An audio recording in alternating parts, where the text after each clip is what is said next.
Berjumpa kembali sahabat Sorotan Liswanda. Kali ini saya kembali beruntung bersama Ibu Kania Devi MBA.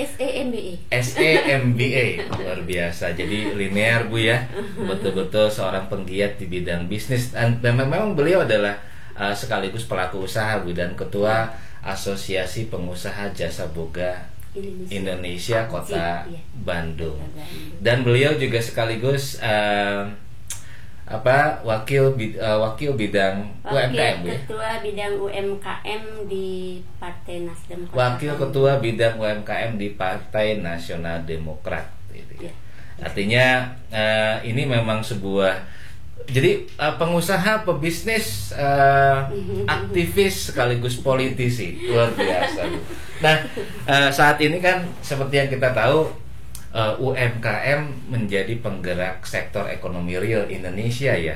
Apalagi di sela perlambatan ekonomi, UMKM kalau tidak salah menurut data hanya 40% UMKM yang terimbas pandemi. Artinya ini sektor yang paling bertahan nih. Nah, kaitannya dengan Ibu kan the whole packet, komplit nih. Politisi juga, penggiat jasa boga juga, dan pasti sangat mengenal UMKM karena diminta diserahi kepengurusan di Nasdem. Nah, sebaliknya kan simbiosis mutualismenya dengan partai politik kan juga tinggi Bu ya. Artinya UMKM ini membawa popularitas, sebaliknya partai politik juga seharusnya menjadi kunci, menjadi frasa kunci penggerak regulasi UMKM. Nah, menurut pendapat Ibu gimana nih Bu? Silakan. Menurut pendapat saya begini, kebetulan saya bidangnya di bidang UMKM, jadi kami punya tanggung jawab untuk mengajak teman-teman UMKM untuk tetap bisa bertahan, apalagi untuk kondisi saat sekarang.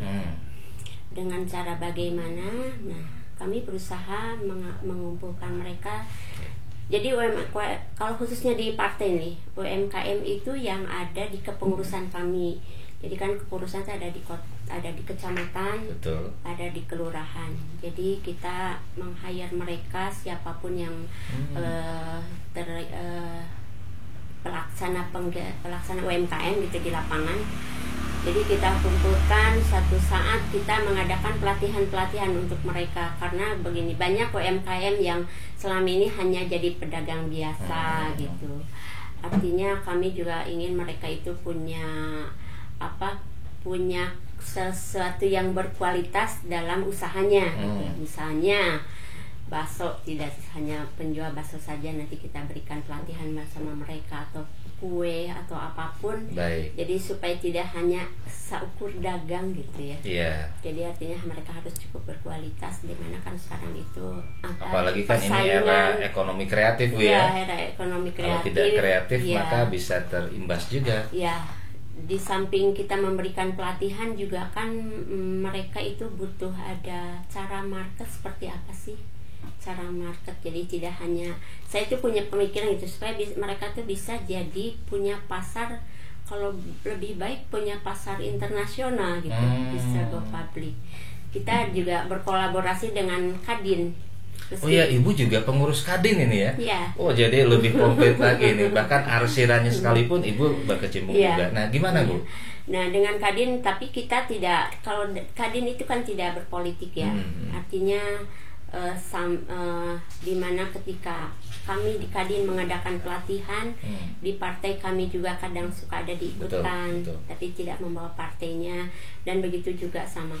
Jadi kalau di partai juga kita adakan pelatihan untuk mereka, pendampingan misalnya untuk mengurusi perizinan. Kan kalau misalnya kalau catering itu kan perlu ada like hygiene dan sebagainya. Kalau di pedagang itu ada ya halal dan sebagainya, seperti itu. Kita coba lakukan pendampingan supaya mereka bisa punya, seperti kalau pengusaha keripik itu kan harus ada PIRT dan sebagainya. Nah, itu nanti kita juga ingin, kalau dengan kami kolaborasi dengan Kadin itu, kami ingin mereka itu jadi UMKM yang luar biasa gitu ya. Artinya dalam packagingnya, terutama dalam mutu makanannya, kemudian packagingnya, terus apa namanya itu mereka tuh harus punya perizinan dan sebagainya, sehingga ketika kita mengadakan atau market keluar itu mereka sudah siap gitu. Artinya peran partai di sini cukup besar Bu ya, dari sisi marketing gitu ya, bahkan mungkin digital marketing gitu ya. Lalu kemudian dari sisi regulasi, karena kan mungkin banyak calon pelaku usaha baru ya, yang tidak paham bahwa ini tidak sesederhana langsung dagang gitu ya. Gimana Bu? Mungkin banyak juga yang pengen tahu nih, selain perizinan yang tadi Ibu sebut. Iya. Jadi ya kami sering mengadakan pertemuan dengan mereka, mengundang mereka para UMKM terutama yang ada di kepengurusan di Nasdem. Untuk pertama kita pengurus dulu yang kita hire. Pengurus dulu supaya nanti kemudian mereka paham, mereka bisa mengajak teman-temannya yang ada di luar partai juga. Kami mengadakan pelatihan dulu, misalnya ada masak, pelatihan apa gitu. Nah, dari situ mereka juga dilatih untuk bagaimana cara packagingnya. Nah, itu juga sampai mereka marketing.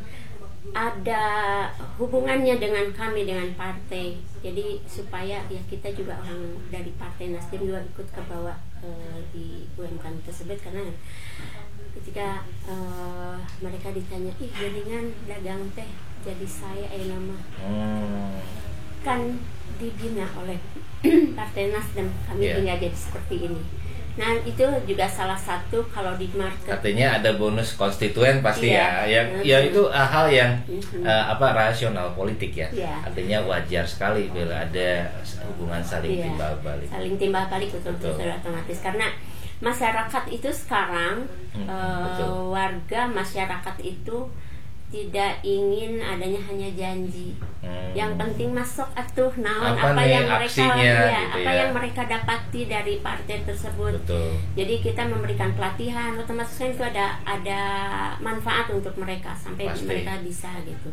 Nah, dari situ dengan harapan kami juga nanti setelah mereka dapat sesuatu, mereka akan bicara dengan teman-teman dan lain sebagainya, tetangga, dan akhirnya mereka tahu bahwa Partai Nasdem mah sanes ngan ukur partai itu. Jadi mereka mengangkat mereka hingga mereka disangka dari UMKM pedagang biasa-biasa menjadi pedagang yang lebih baik dari sebelumnya. Dan mudah-mudahan pada saat keterwakilan partai ada di Dewan pun juga ikut mementingkan regulasi yang memihak UMKM Bu ya. Semoga itu otomatis mudah-mudahan kalau saya ini, kenapa saya ingin duduk di kepengurusan partai, karena saya tuh punya motivasi, saya tuh ingin punya arti untuk orang banyak gitu. Artinya untuk apa saya kalau tidak punya tidak punya arti untuk teman-teman, untuk apa. Jadi ketika saya di partai, saya punya cita-cita, insya Allah pamijanten wakil rakyat mah, yaitu yang harus kita benahi. Jadi UMKM yang ada di kita itu mereka harus jadi yang punya rumahnya gitu. Ulah nusanes yang maju gitu, maksudnya orang dari luar negeri, dagangannya itu sangat laku di kita, sementara kita tuan rumah tidak bisa apa-apa, dan sampai seperti itu. Jadi tuan rumah itu harus jadi nomor satu di negaranya sendiri. Wah, ini bagus nih pembelajaran politik di sahabat sorotan Rizwanda. Artinya bahwa seorang anggota legislatif yang berangkat dari grassroots Bu ya, yang paham betul narasi baik itu personal maupun profesional, misalnya UMKM ya. Jadi tidak hanya ahli wacana UMKM nih ya, tapi justru betul-betul melakukan aksi UMKM sehingga paham betul saat duduk di sana dan membuat keputusan Bu ya, dan merumuskan sebuah regulasi itu memiliki narasi yang realis gitu ya Bu ya. Narasi yang asli, karena memang narasi tersebut berasal dari profesional experience seperti Ibu. Apalagi nih Bu yang bisa di-share? Itu cita-cita saya, cita-cita seperti itu. Jadi apalagi yang bisa di-share ya? Saya kan sebagai ketua APJI juga. APJI, betul. Ini apa aja sih Bu? APJI, Kadin itu kan dalam hal pemangku kepentingan yang vital ya. Nah, gimana sekarang ini kan banyak sekali paguyuban ya kalau boleh dibilang, kan Ibu juga di sini kalau tidak salah ketua RW juga ini. Ya, nah ini udah ada paguyuban RT/RW seluruh Indonesia nih Bu. Nah ini kan peran-peran forum-forum yang berharga seperti ini, bagaimana kita mengakselerasikannya sehingga forum ini tidak hanya sekedar slogan manis gitu ya, tapi memang betul-betul membuat sebuah karsa yang nyata gitu. Gimana Bu kira-kira? Nah, saya misalnya di Kadin dan masih ada ini dengan UMKM. Jadi ketika Kadin juga sama ada tugas yang ditugaskan pada kami bahwa kami itu harus membina juga para UMKM. Kebetulan sama di partai juga seperti itu. Jadi ketika ada kegiatan kita kadang-kadang di-matchingkan gitu. Di-matchingkan ke kegiatan seperti APJI itu kemarin saya mengadakan pelatihan penjamah makanan itu karena memang itu kalau itu kerjasama dengan dinas kesehatan. Salah satu persyaratan ketika catering itu ingin mendapatkan perizinan dari dinas kesehatan itu harus ada sertifikasi penjamah makan. Itu yang diadakan oleh kami oleh APJI. Nah, kita sertifikasi penjamah makan. Oh, menarik ya. Seperti apa Bu itu? Apa kualifikasi yang harus ada? Jadi sertifikasi penjamah makan jadi gitu. Jadi sebuah perusahaan catering itu harus diyakini bahwa mereka menguasai bahwa itu tempatnya itu layak kesehatannya gitu. Jadi dapurnya harus seperti apa, cara proses produksi. Jadi mungkin sanitasi. Gitu ya, kelayakan tempat usaha. Bagus. Iya. Nah, kami kerjasama dengan Kadin karena Kadin sangat mensupport kami APJI Kota Bandung. Karena jadi saya punya kewajiban di APJI, punya kewajiban untuk membina para UMKM. Kadin punya fasilitas untuk memberikan fasilitas untuk pelatihan karena di Kadin sendiri juga banyak expert ya, ahli-ahli yang bisa memberikan pelatihan pada di antaranya misalnya di Kadin itu ada untuk perizinan kami dibantu oleh Kadin juga. Terus untuk pelaksanaan kegiatan kami kerjasama dengan Kadin. Jadi alhamdulillah Kadin APJI itu bisa dikerjasama.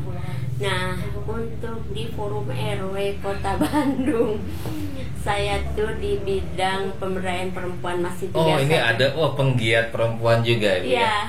Iya. Tapi ini baru dilantik belum lama. Dilantik belum, baru sesudah sekarang pelantikan wali Pak Yana kita akan pelantikan. Nah, untuk pembentukan sudah, pelantikan belum. Memang programnya juga sama, ujung-ujungnya nanti kita melatih para ibu-ibu PKK mungkin nanti kader-kader perempuan untuk jadi wanita yang tangguh dan bermanfaat. Luar biasa. Jadi artinya yang memang seharusnya kan sahabat ya, bahwa tidak hanya pertimbangan kuota kesetaraan perempuan persentase di dewan tapi kan perempuan yang mana dulu nih gitu ya, yang seperti Ibu yang seharusnya memang seorang aktivis gender gitu ya, seorang pengusaha juga sekaligus orang yang memang sudah memiliki professional experience yang sudah bisa mengakselerasi berbagai aspek ya, yang terutama dalam kaitannya dengan bisnis dan UMKM. Demikian sahabat Sorotan Riswanda, Ibu Kania Devi, terima kasih Ibu sudah mau hadir di channel saya. Sama-sama, terima kasih. Semoga sukses dengan kandidasinya. Dan saya yakin nanti akan ada sebuah ini Bu, kalau kata ini mengutip lama sekali Bu, Adam Smith, survival of the fittest. Siapa yang paling fit itu yang akan pasti survive. Nah, saya pikir Ibu sudah centang sekali nih mengenai fitnya. Baik, sekian dan sampai jumpa dan salam bahagia.